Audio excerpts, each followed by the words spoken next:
Hello and welcome to Nintendo Pals Podcast, your daily dive into all things Nintendo with two best friends. Micah, tonight let's talk about what we'd like to see as launch titles for the sequel to the Nintendo Switch, the Nintendo Switch 2. Are you ready to dive on in? Yep.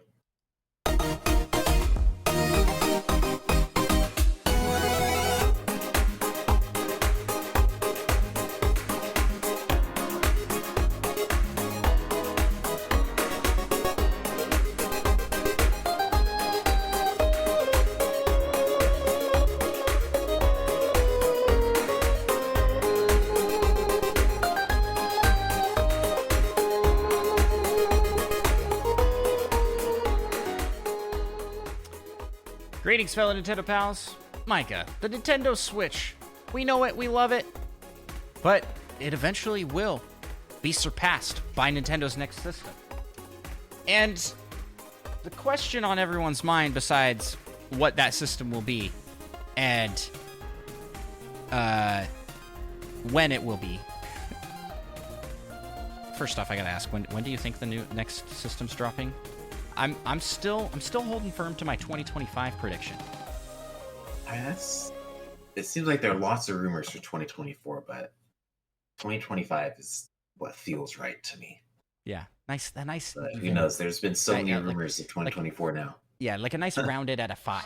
You know what I mean? It's like perfect there on the 2025. 2024 would be good too. I'm excited to be pleasantly surprised when it does come in 2024 because I'm counting on 2025.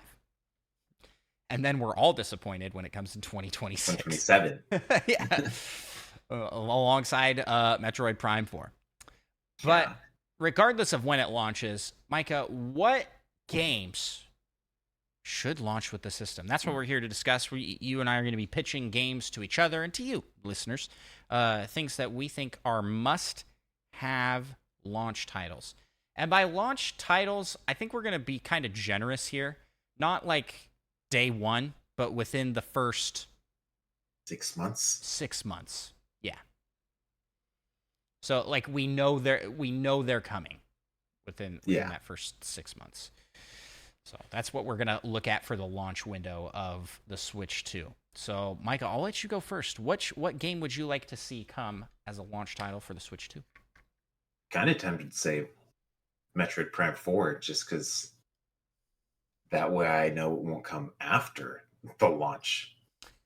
6 months of the Switch 2. Yeah, but you and I are both firm believers that it's coming to the Switch. And it's not going to be. It's gotta be. It's not going to be a cross-generation game. It's going to be a Switch title. That's my belief. I could see it being a cross-generation on both. Have they ever done that for a Metroid game?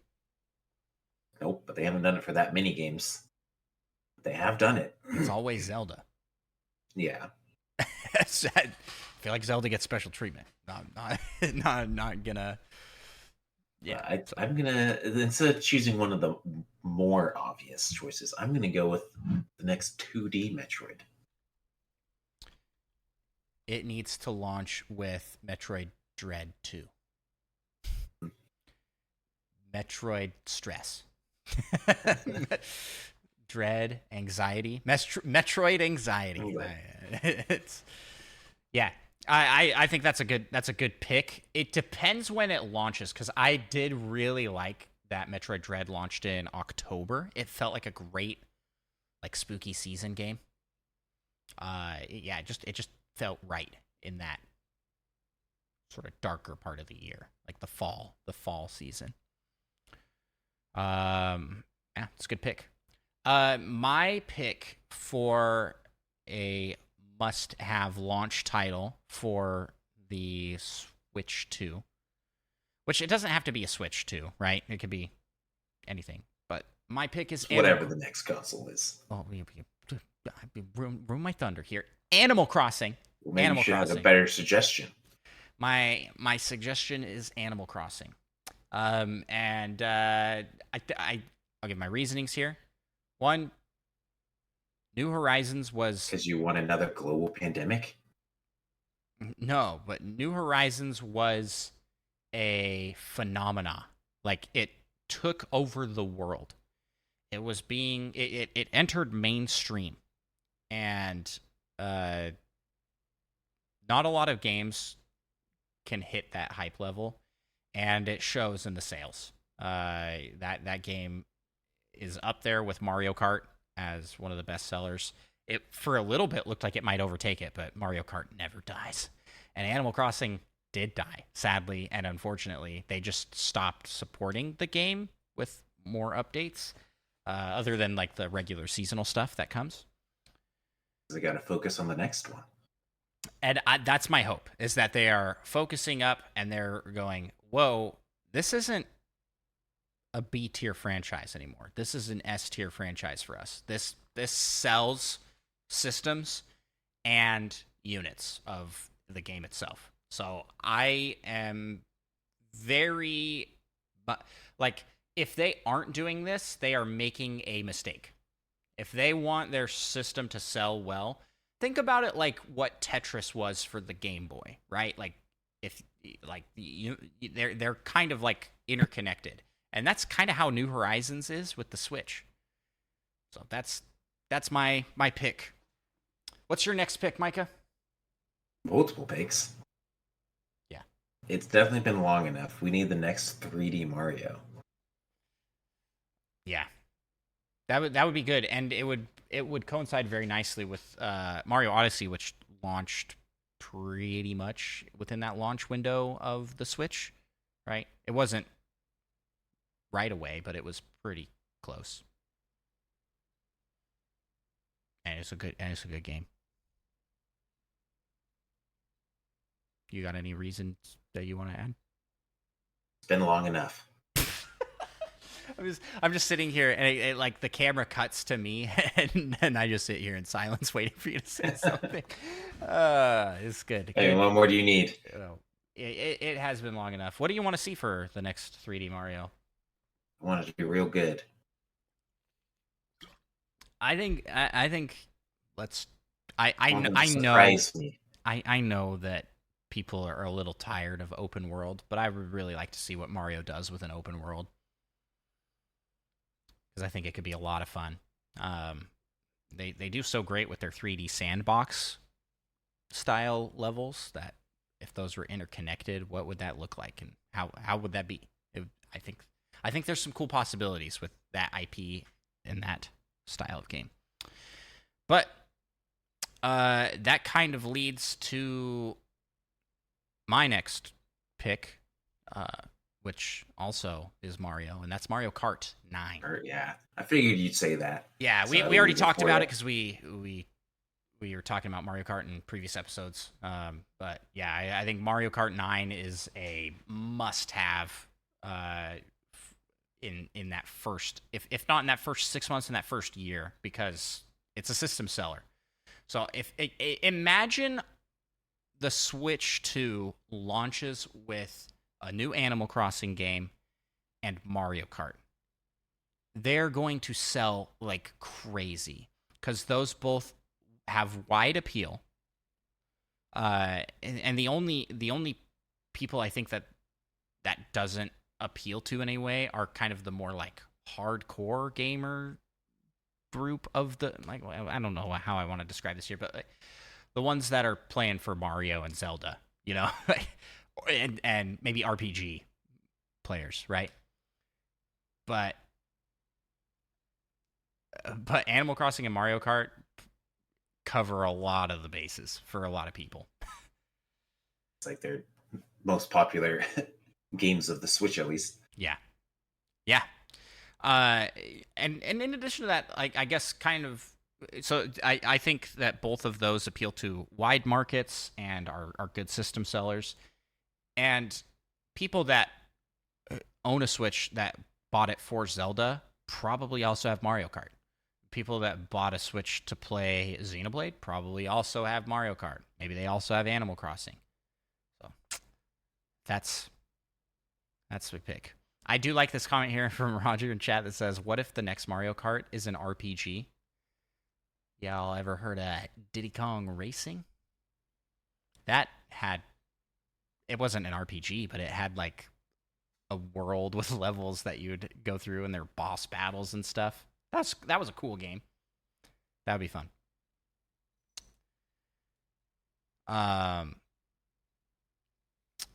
What do you got next for a launch title, Micah? We'll do 3 apiece, I think. Right?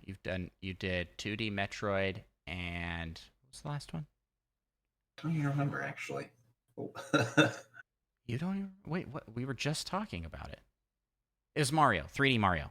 Oh, yeah, that's right. That's why we don't remember because we were just talking about Mario. I'm going to go off the tracks a little bit and not actually say the next Golden Sun, which would be fantastic. But I'm going to say Doom. You gotta have that. You gotta have that more hardcore audience. Yeah, it's got to pair with Animal Crossing. Animal Crossing. Yeah, that's right. That's right. Yeah, that's right. Can lightning strike twice? I like it. I like it a lot. Of course, that's like Doom 3, counting Doom 2016 as the first. You know, it's not really, but you understand what I mean. I do. I want to look at Nintendo Switch's launch library just to kind of review. Because we had, within the launch window, we had 1-2 Switch. ARMS was pretty early on. Obviously, Breath of the Wild. There was Mario and Rabbids was pretty early on. Xenoblade Chronicles 2 was pretty early on. Here's like the list from across the web. Mario Odyssey, which it wasn't a launch title, but was close.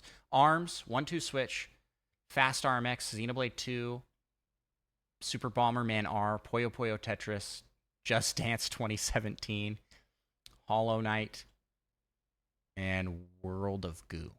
I don't know how accurate that list is, but a lot of those sound familiar. So I guess for my last pick, we have the comment here in chat again from Roger says Nintendo always saves their heavy sellers to the mid-gen dip though. Mario Kart won't be like 2+ years after the last wave. Animal Crossing won't be for another 3 years at least. You think so? 2 years after the last wave, and it comes out in 2025. That could work out. But also, Animal Crossing's been done for a couple years. New Horizons, I mean, like they've stopped regularly updating. I am going to go with what I would like to see, Kid Icarus Uprising, a remaster of that. But what I think we'll see in that early window is a Super Smash Bros. Ultimate Deluxe.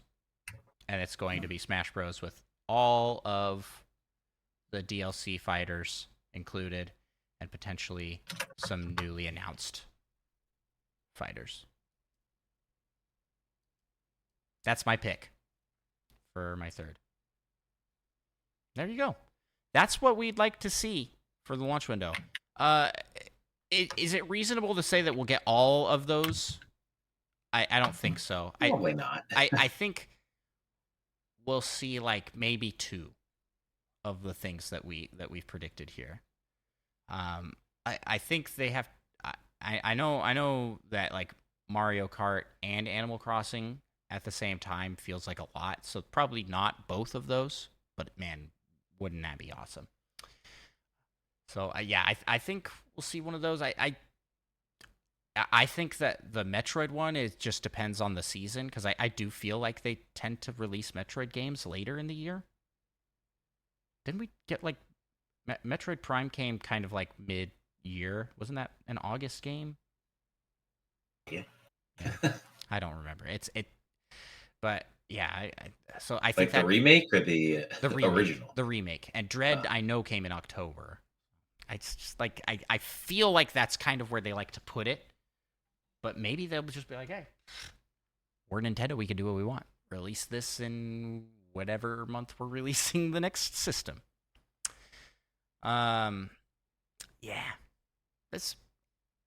And 3D Mario, I feel like that's got to be there. Right? Right? Feels like it's been a while. Yeah. Well, speaking of gotta be there, you gotta be there in our comments and in our 5-star reviews. Please leave us a 5-star review on your podcast listening app of choice. And if you're watching on YouTube, give us a thumbs up, subscribe, follow.